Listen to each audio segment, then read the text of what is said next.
Aloha pumehana kako, e Wai'anae, e nā hoa makamaka, e nā kupuna, e nā malehini a pau, mahalo, no ke hui ana.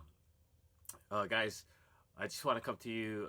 It's been a crazy month and a half, to say the least.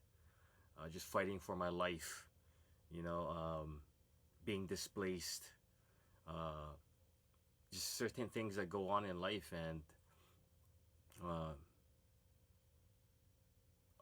some of this stuff has been by decisions that I've made, and so I own all of them. My life, my reality is a reflection of my decisions, thoughts, and actions. And so, but when it comes down to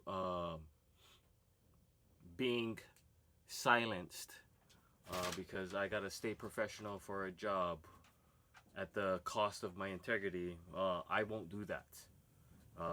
I am straightforward. I mean, that's why the podcast is called Scrap, you guys. Bro, you cannot shut me up. If I'm wrong, I'll stand corrected.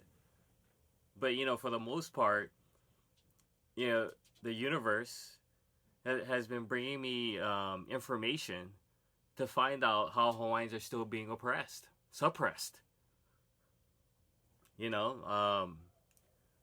I just resigned today from Wai'anae Economic Development Council because on Friday night I was performing my duties, and I got into a confrontation with this wahine who said that she knew stuff about land. And she said, this is what she said. She said that, Auntie Blanche gave them this land. Number one, Auntie Blanche has nothing to do with Hawaiian Homes lands. So, and then immediately right after, she backtracked on what she was saying and started telling me something else different. So I caught her in her lie about what she didn't know about the lands, the subject, the land that we're talking about. I know the full story. And I called her out, and I called her a liar. And then what she did after is she went and tattletaled to a known convicted murderer who fled the islands. He's now back in the community in Wai'anae and tried to intimidate me. That immediately told me what kind of person this lady is. Bro, you cannot intimidate me. I am not afraid to die. This is my land. I'm standing up for Hawaiians, true Hawaiians. We Hawaiians that are suppressing Hawaiians. They're not Hawaiians, they're Americans. And that's why Hawaii, and more specifically, Wai'anae can't move forward, because everybody got friends that take care of each other that continue to suppress Hawaiians. There's no Hawaiians first in Wai'anae. It's the Hawaiians that get power, that take care of their other friends at the expense of the community. And doing backdoor deals. I've been doing a little bit digging. I'll name a few. You got Home Aid. Home Aid is a nonprofit that helps with houseless and getting homes, kauhalis and stuff like that. They're getting millions in non-bid funding from the state. They're working with Auntie Blanche. And then you got Mark He, who is a Wall Street crony. And then you got Cully Watson, who's the chair of Hawaiian Homelands. Now, I'm not accusing anybody of anything, but there are some speculations, and there are some things that, man, that ain't going right. Because, you get everybody, they're hurt, their feelings get hurt, whatever, but you got people in power that with money that continue to suppress, right? They do it all in the name of helping the community, but it's actually for a profit. And this whole nonprofit apparatus in Hawaii is screwed up, bro. So many nonprofits in Wai'anae that still get people that have screwed over the nonprofit. They just jumped to not a nonprofit. And the community still allows them to stay in Wai'anae. That's wild. These people should leave Wai'anae. And then they have the audacity to think that they're entitled to something. I'm glad that I am pursuing my Juris Doctorate at the University of Hawaii at Hilo. I am going to become a criminal prosecutor. I am a criminal prosecutor. Currently, I am,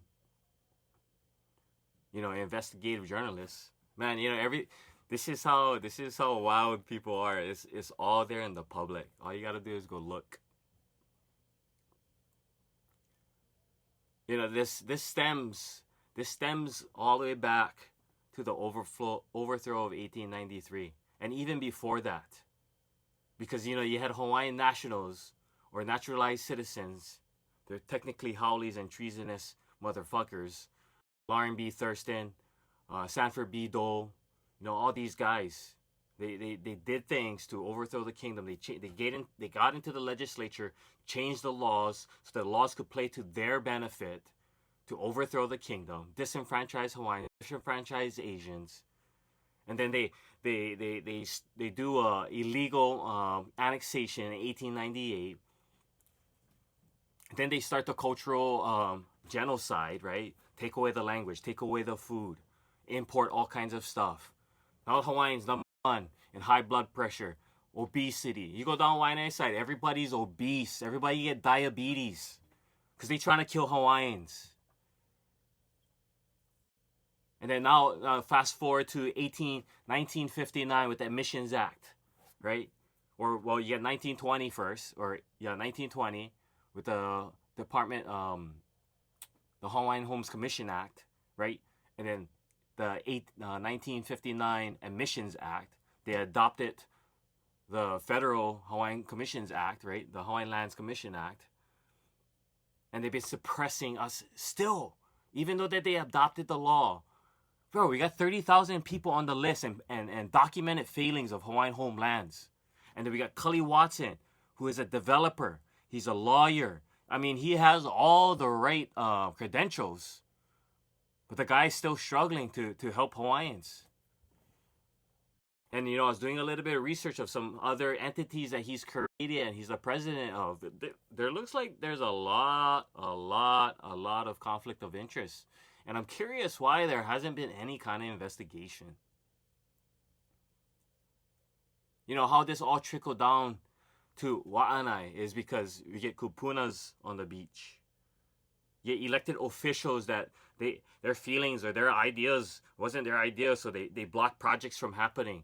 And then now you have land disputes about, I was supposed to get that land. That's wild. And, I had this one uncle tell me, we've heard this before. Well, uncle, you've been in the community 30 plus years and nothing has changed. One friend told me the other, change is slow. No, change is immediate. Change is immediate. It starts in your pu'uwai. But then if we still get people that their pu'uwai is heva, then change is not going to happen until a flashlight is shined on it. Until people start picking up. Until people start speaking up. The generation that is in charge right now, the 60 to 75-year-olds or older, they're the ones that's ruining Hawaii. Don't get me wrong, I'm not talking about all the kupunas, but just because you're in kupuna doesn't mean that you're immune. I have my own problems with my own family and my own parents with the way that they think, because they endured trauma from the past that has been passed down to me that I gotta deal with, and I gotta work through that. I never become aware of this trauma until like 2019. Now, it's only 7 years since 2019. It takes a lifetime to work on this kind of stuff. So it's not that I understand I gotta change, and my mom telling me today, you gotta calm down. Fuck that. If I don't calm down, if I stay calm, nothing's gonna change. Because nothing still has changed. The Hawaiian Homes Commission Act has been in act for 106 years, and we still get Hawaiians on wait lists. What does that tell you? You got the state of Hawaii right now under fire because they can't plan, or that Hawaii is not ready for any kind of natural disaster. We're gonna get screwed. They've been skimming money off the top since 1893, since the state became incepted. Josh Green, you and Howley from New York. Go back to New York. You're not even Hawaiian, dog. There's no bad teams. There's only bad leaders. And so I point to the leaders that aren't leading. You guys taking money from the keiki. You stealing money from the future. All in the name of what? Jesus.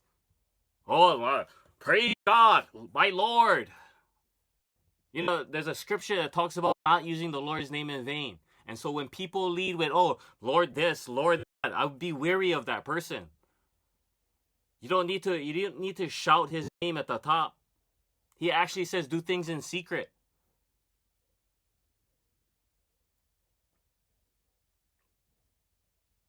So what I'm saying is that I am committed to doing the research, to finding out what's going on in Wai'anae. Because, you know, this group of leaders, or whatever so-called leaders in Wai'anae, I don't consider them leaders. You know, all these people that are part of the boards, nonprofits, executive directors, presidents. I'm not talking about all of them, though. You guys know which ones I'm talking about. You guys doing shady stuff. And that's what the Scrappy Podcast is about. We shine on light. Because, you know, for a 34-year-old Hawaiian man, you know, I'm a budding entrepreneur, budding business owner, and I gotta fight too hard in my homeland to make it. I'm not saying that anyone is immune from struggle or whatever, but you know, simple things. I gotta fight just for simple basic needs, for a roof over my head, for food in my belly. Because I don't want to go work a job that I gotta compromise my integrity. I gotta compromise who I am. I gotta sell my soul for a salary. I gotta sell my soul for an hourly wage.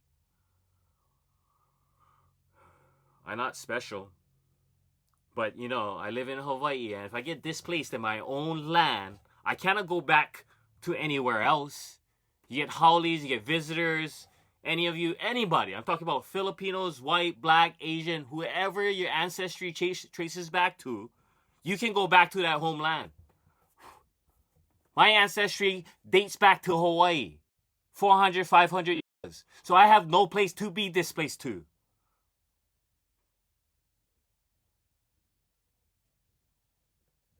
Hawaii leadership gotta wake up. And the ones that know the truth, and the ones that know that you gotta do the good that you ought to do and you ain't doing it, well, you're part of the problem. You guys not gonna shut me up. I will find out. And I'm going to find out. And I'm gonna hold you guys accountable. I got at least, God willing, I got at least 50 years left on this earth.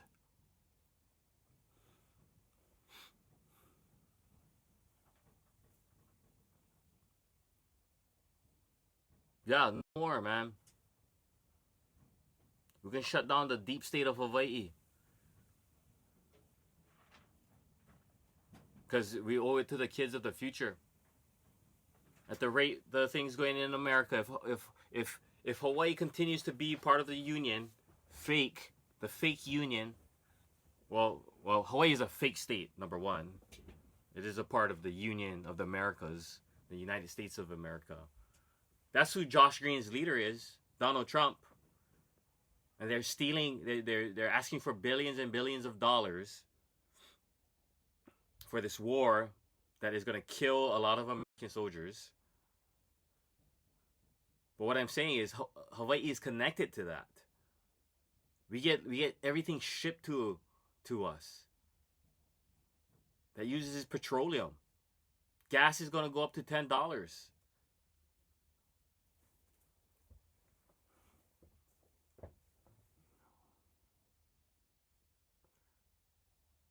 You know, I resigned because, you know, they were going to terminate me because misrepresentation of the business, or of Wai'anae Economic Development Council. And I get that. I have no problems with Wetsi. Love Wetsi. Super grateful for you guys. But I'm glad that I'm no longer a part of Wetsi because I can speak my mind, and I will not compromise my integrity for a paycheck or any position. You guys might call this radical, but this is not radical. This is the truth. This is my truth. And I'm seeing things that affect not only me, but Wai'anae, and then, to other Hawaiians.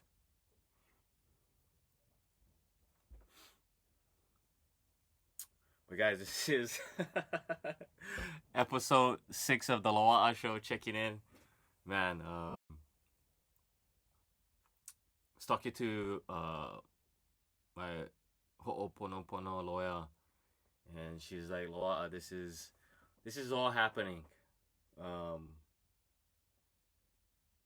so that the door can be opened up for graduate school to go get my JD and become a criminal prosecutor, because we gotta even out these scales a little bit, man. We got people in positions that are not upholding their duty, and we gotta put a stop to that. And I'm not afraid to speak up. I love you guys. I hope you guys have a great rest of the Sunday evening. And I look forward to hearing from you guys. Love you guys so much. Aweo.